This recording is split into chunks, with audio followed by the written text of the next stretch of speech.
Olá, bem-vindos à nossa conversa de hoje. Vamos dar uma olhada juntos em algumas ideias da mediunidade à oração quântica, do Paulo Freitas Bittencourt Vieira, o Zoroastro. É um material bem rico sobre fenômenos espirituais. A nossa ideia é tentar pegar o essencial, sabe?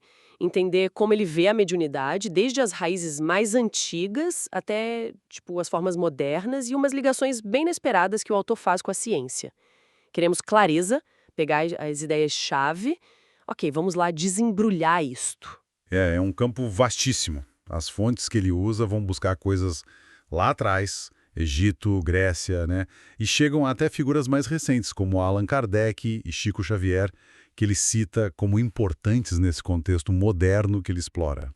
Teria se adaptado, sabe, para teclados de computador, telemóveis. O que é fascinante aí. Ele apresenta isso como uma prova, de que os espíritos estão acompanhando a tecnologia. Exato.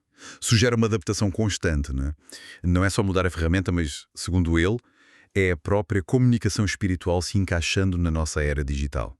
Ele dá um exemplo prático disso, certo? Sim, sim, ele menciona uma mensagem que ele diz ter recebido de um preto velho, por psicodigitação mesmo, com um apelo bem atual sobre cuidar do planeta. Mostra uma aplicação, assim, direta. O que nos leva a pensar, e ele toca nisso, sobre a responsabilidade, né, de divulgar essas mensagens hoje em dia com tudo tão rápido, mas a adaptação não para na tecnologia, pelo que entendi do texto. Não, não. O texto sugere que outras capacidades, tipo clarividência e intuição, estariam meio que florescendo mais agora.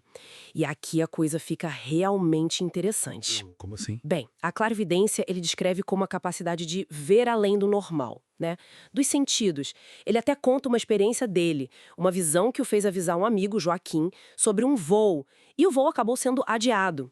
Uau! E a intuição, como entra aí? A intuição é apresentada como aquela voz interna, sabe? Um saber que vem sem a gente raciocinar muito. O exemplo é de uma mulher, Maria, que depois de uma fase difícil, teria seguido a intuição para mudar de vida, profissional e pessoalmente. Entendi. Então a fonte meio que coloca essas capacidades não como algo sobrenatural distante, mas como potenciais humanos mesmo, que podem ser desenvolvidos, talvez até mais comuns nesse período que ele chama de transição planetária. Exatamente. Essa ideia de um período de mudança energética, despertar espiritual. Uhum. E que essas ferramentas internas seriam importantes nesse processo. Faz sentido dentro da lógica dele. E nesse cenário todo de despertar novas ferramentas, surge a conexão talvez mais inesperada, a oração quântica. A ideia básica que ele apresenta é que o pensamento focado à intenção poderia influenciar a realidade. E ele busca paralelos com a física quântica. Sim, ele conecta isso diretamente com a cura. O exemplo que ele dá é bem forte. Um homem, João, com câncer. Segundo o texto, ele praticou essa oração quântica com visualizações, afirmações diárias. E o resultado? Bem, o texto diz que depois de 60 dias, os exames mostraram que o tumor tinha calcificado.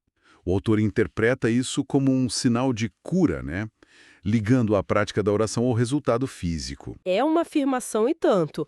E como ele justifica usar o termo quântico para isso?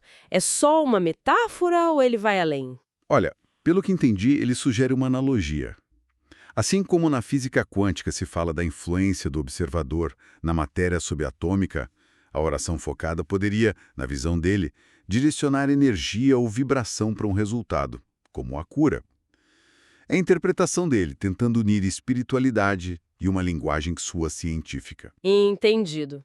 É uma ponte ousada. E, claro, o livro fala de muito mais coisa, né? Outros tipos de mediunidade, incorporação, efeitos físicos. A gente só pincelou aqui. Ele cita Kardec, Chico Xavier, mostrando a diversidade toda. Exato. Além desses exemplos que a gente discutiu, as fontes que ele usa cobrem um leque bem amplo de fenômenos.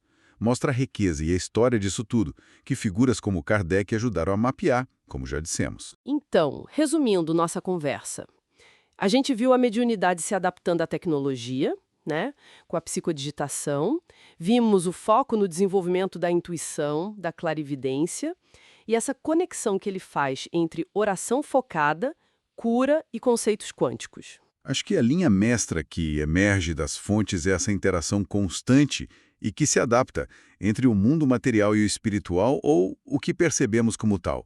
Uma interação que usa as ferramentas de cada tempo, do papiro ao teclado, e que tenta dialogar com o conhecimento da época, incluindo aí a ciência. E claro, como você disse, ele reforça a questão da ética, da responsabilidade nisso tudo. Fica então a reflexão, baseada no que o autor sugere.